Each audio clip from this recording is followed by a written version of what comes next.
بسم اللہ الرحمن الرحیم اعوذ باللہ السمیع العلیم من الشیطان الرجیم بسم اللہ الرحمن الرحیم ربنا لا تزغ قلوبنا بعد اذ ہدیتنا وہب لنا من لدنک رحمہ انک انت الوہاب۔ عزیز طلبہ السلام علیکم ورحمۃ اللہ وبرکاتہ، امید ہے آپ سب خیریت سے ہوں گے۔ اصول الکافی سبق 77 میں کتاب العقل والجہل کا 42واں حصہ ذکر ہونے والا ہے۔ سبق کو شروع کرنے سے پہلے خلاصہ جات پر ایک نظر ڈال لیتے ہیں۔ گزشتہ سبق میں معیار طاعت الہی علم و یقین کے متعلق گفتگو ہوئی، علم و عمل کا باہمی رابط ذکر کیا گیا۔ اس درس میں علماء کے زہد کے علل و اسباب، عقلاء کی کامیابی کے رموز و اسرار پر گفتگو ہونے والی ہے۔ متن حدیث کو پڑھ لیتے ہیں۔ فرمایا یا ہشام ان العاقل راضی بالدون من الدنیا مع الحکمت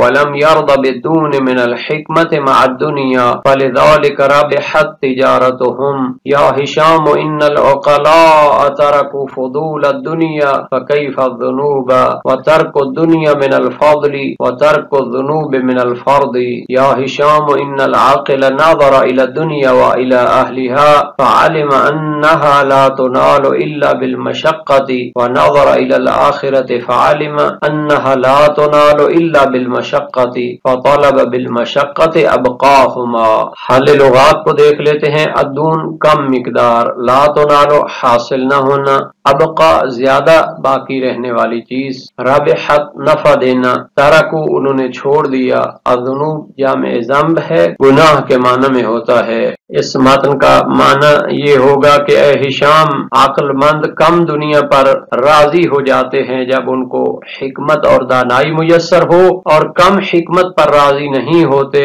چاہے ان کو جتنی بھی دنیا میسر ہو، اس لیے ان کی تجارت نفع دینے والی ہے۔ اے ہشام، بے شک عقلاء دنیا کی فضول چیزوں کو ترک کر دیتے ہیں، فکیف الذنوب تو گناہوں کو کیوں کر ترک نہیں کریں گے، حالانکہ دنیا کا ترک کرنا فضیلت ہے اور گناہوں کا ترک کرنا واجب ہے۔ اے ہشام، عقل مند شخص نے دنیا اور اس کے اہل کو دیکھا ہے اور اسے معلوم ہو گیا ہے کہ دنیا مشقت کے بغیر حاصل ہونے والی نہیں ہے، اور اس نے آخرت کو دیکھا ہے اور اسے معلوم ہو گیا کہ وہ بھی مشقت کے بغیر حاصل ہونے والی نہیں ہے۔ فطلب بالمشقت ابقاہما تو عقل مند نے فیصلہ کیا ہے کہ مشقت کے ذریعے اس چیز کو طلب کرے کہ جو زیادہ دیر باقی رہنے والی ہے، یعنی وہ آخرت کے طلبگار ہوتے ہیں۔ اس کے متعلق علامہ ملا صدرہ شیرازی کا نظریہ دیکھ لیتے ہیں۔ فرمایا 19واں مشہد اس بارے میں ہے کہ علماء دنیا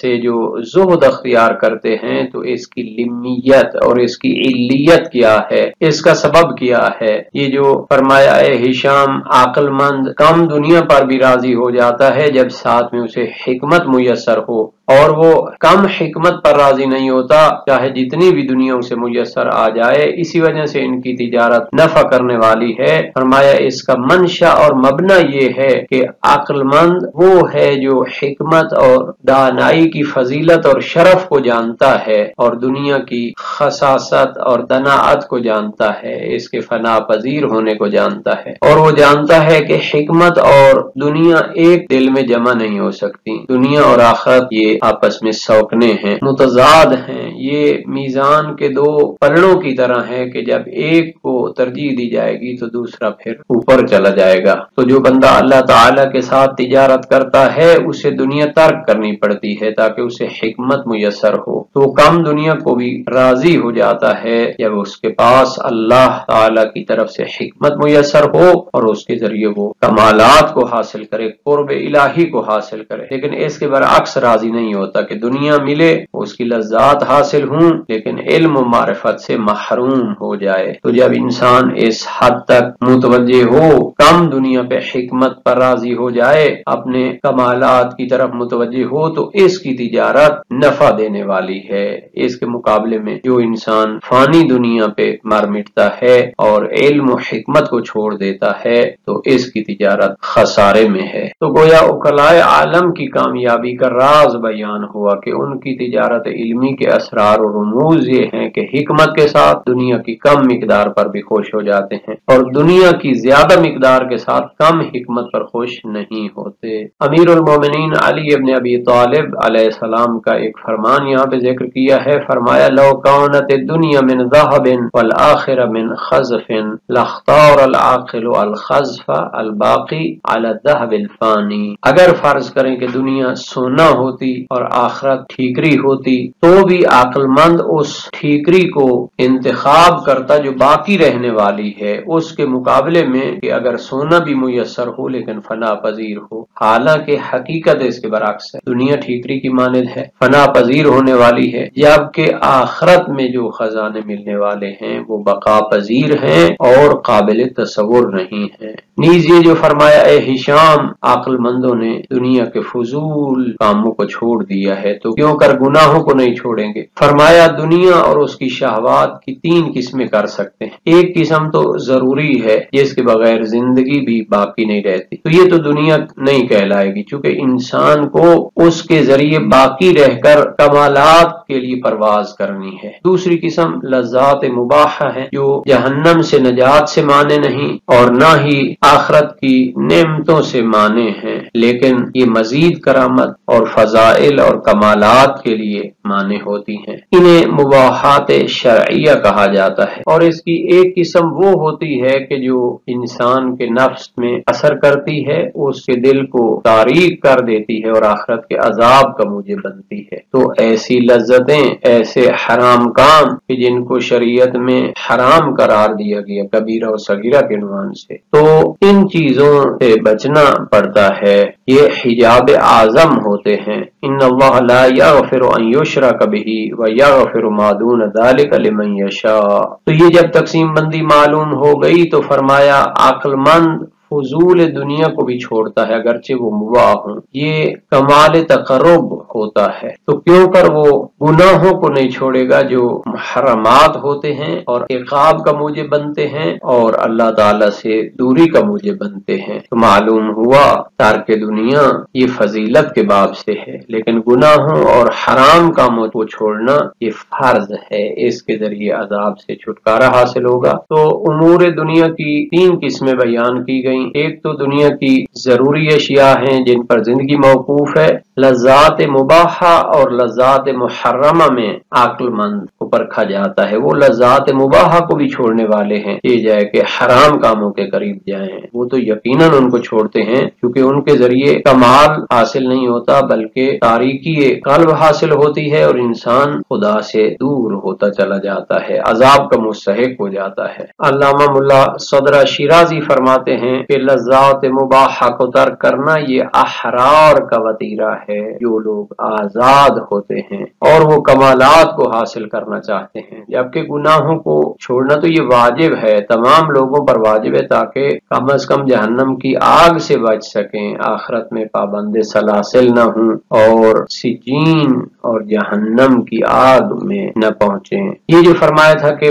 اے ہشام، عقل مند دنیا اور اہل دنیا کو دیکھتا ہے اور اسے یقین ہو جاتا ہے کہ دنیا کے لیے بھی مشقت اور محنت کرنی پڑے گی، جبکہ آخرت کی طرف دیکھتا ہے اسے یقین ہو جاتا ہے کہ اس کے لیے بھی مشقت ضروری ہے، تو وہ اپنی مشقت اور محنت کے ذریعے اس چیز کو حاصل کرتا ہے جو زیادہ دیر باقی رہنے والی ہے۔ اس کا معنی واضح ہے کہ دنیا کے لیے لوگ طرح طرح کے جتن کرتے ہیں، مشقتیں کرتے ہیں، اسی طرح آخرت کے لیے بھی لوگ محنت کرتے ہیں، بڑی بڑی مصیبتیں آزمائشوں سے گزرتے ہیں۔ تو لذت سلطنت یہ دنیا کی عظیم ترین لذت ہے، لیکن کوئی بادشاہوں سے پوچھے کہ ان کی مشقت کتنی ہے، ان کی مشکلات کتنی ہیں، جنگیں ہوتی ہیں، بڑے بڑے نقصان ہوتے ہیں، قید ہوتے ہیں، بہرحال یہ تاریخوں میں سب چیزیں لکھی ہوئی ہیں۔ تو یہ دنیا کی مشقتیں ہیں۔ یہاں پر جناب شیرازی نے ایک اشکال کی طرف اشارہ کیا ہے کہ اگر کوئی کہے کہ جسے حیات دنیا نے دھوکہ دیا ہو، جیسے کفار و منکرین و ملحدین ہوتے ہیں کہ دنیا ناقد ہے اور ناقد ادھار سے بہتر ہوتی ہے، تو اس لحاظ سے دنیا آخرت سے بہتر ہے، چونکہ دنیا ناقد مل رہی ہے، آخرت تو ادھار ہے، بعد میں آنے والی ہے۔ دوسرا یہ ہے کہ دنیا کی لذتیں یقینی ہیں، حصی ہیں، جبکہ آخرت کی لذتیں وہ مشکوک ہیں، تو شک کے ذریعے یقین کو نہیں چھوڑا جا سکتا۔ جناب شیرازی فرماتے ہیں یہ قیاس فاسد ہے، گویا کہ یہ ابلیس لعین کے قیاسات کی طرح ہے، اور اس کا جواب یہ ہے کہ جب انسان کو ایمان و یقین ہو جاتا ہے، برہان قطعی حاصل ہو جاتا ہے، تو پھر وہ کیسے اس یقین کو اور برہان کو چھوڑ کر اس دنیاوی دھوکے میں پڑنا چاہتا ہے، حالانکہ اس کے بارے میں بھی وہ یقین کے ساتھ دیکھتا ہے کہ بڑی بڑی مصائب اور مشقتوں سے لوگ گزرتے ہیں اور ان کو بڑی آزمائشیں حاصل ہوتی ہیں۔ تو ایمان سمعی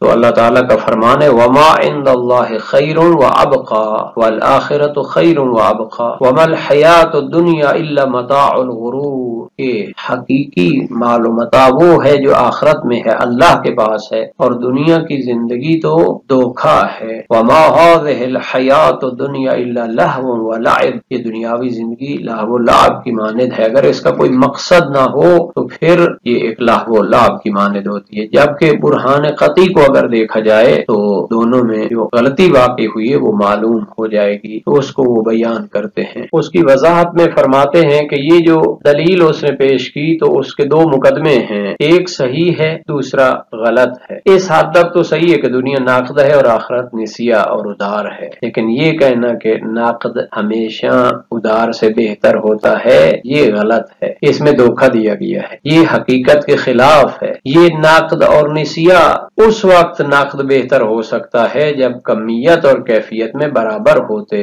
لیکن اگر ادھار کیفیت میں اور کمیت میں بہتر ہو تو پھر ناقد سے وہ بہتر ہو جائے گا۔ اور دوسری جو دلیل تھی وہ تو پہلی سے زیادہ فاسد ہے، کیونکہ اس کے دونوں قضیے ہی باطل ہیں۔ یہ جو کہا ہے کہ یقین شک سے بہتر ہوتا ہے جب اسی کی طرح ہو، لیکن حقیقت یہ ہے کہ دنیا کا جو تاجر ہے وہ اپنی تھکاوٹ میں اور محنت میں تو یقین پر ہے، لیکن اس کا نفع اس کو حاصل ہوتا ہے یا نہیں ہوتا یہ قسمت کی بات ہے، اس میں شک ہوتا ہے۔ اسی طرح جو بندہ ایک علم کے لیے محنت کرتا ہے تو اجتہاد اور کوشش میں وہ یقین کر رہا ہے، لیکن آیا اس کو رتبہ علم حاصل بھی ہوگا تو اس کو شک ہوتا ہے۔ اسی طرح مریض جب ایک کڑوی دوائی پیتا ہے تو یقین ہوتا ہے کہ میں ایک کڑوی دوائی پی رہا ہوں، اذیت برداشت کر رہا ہوں، لیکن آیا اس سے صحت بھی حاصل ہوگی یا نہیں ہوگی اس کا اسے شک ہوتا ہے۔ قسمت کی بات ہے، کبھی حاصل ہو جاتا ہے نتیجہ، کبھی حاصل نہیں ہوتا، یہ دنیا کی بات ہے۔ تو گویا انسان دنیا کی زندگی میں یقین کو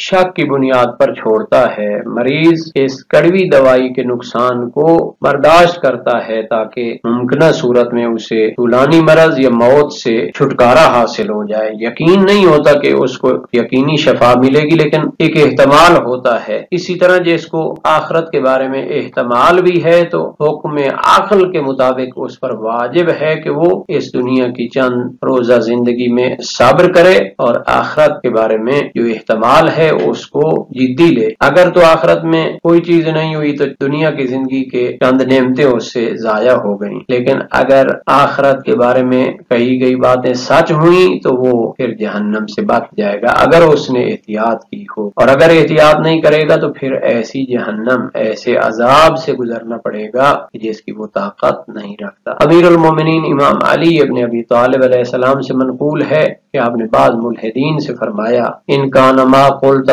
حقا فقد تخلصت و تخلصنا، کہ اگر تو آپ جیسے ہر چیز کا انکار کرتے ہیں، آخرت کا انکار کرتے ہیں، اگر یہ سچ ہو تو ہم اور آپ سب چھٹکارا پا جائیں گے، کیونکہ وہاں پر کوئی حساب کتاب نہیں ہے۔ وَإِن كَانَ مَا قُلْنَاهُ حَقًّا فَقَدْ تَخَلَّصْنَا وَهَلَكْتَ، لیکن اگر ہمارا نظریہ ٹھیک ہوا اور آخرت میں حساب کتاب ہوا تو ہم نجات پائیں گے، تو ہلاک ہو جائے گا کیونکہ تو نے اس کے لیے آمادگی ہی نہیں کی۔ اور اسی دوسری دلیل کا دوسرا جو قضیہ تھا کہ آخرت کے بارے میں شک ہے تو یہ خطا ہے، بلکہ اہل ایمان کو اس کا یقین ہے اور اس کے دو مدرک ہیں۔ ایک تو انبیاء اور اولیاء کی پیروی کی جائے اس مسئلے میں، وہ عقلاء عالم تھے، انہوں نے انسانیت کی فلاح کے لیے کاوشیں کی ہیں اور اپنے پیغامات میں سچے تھے، تو انسان کو یقین ہو جاتا ہے کہ انہوں نے جو باقی سچی خبریں دی ہیں اسی طرح آخرت کے بارے میں بھی ان کی خبریں سچی ہیں۔ جیسے مریض کو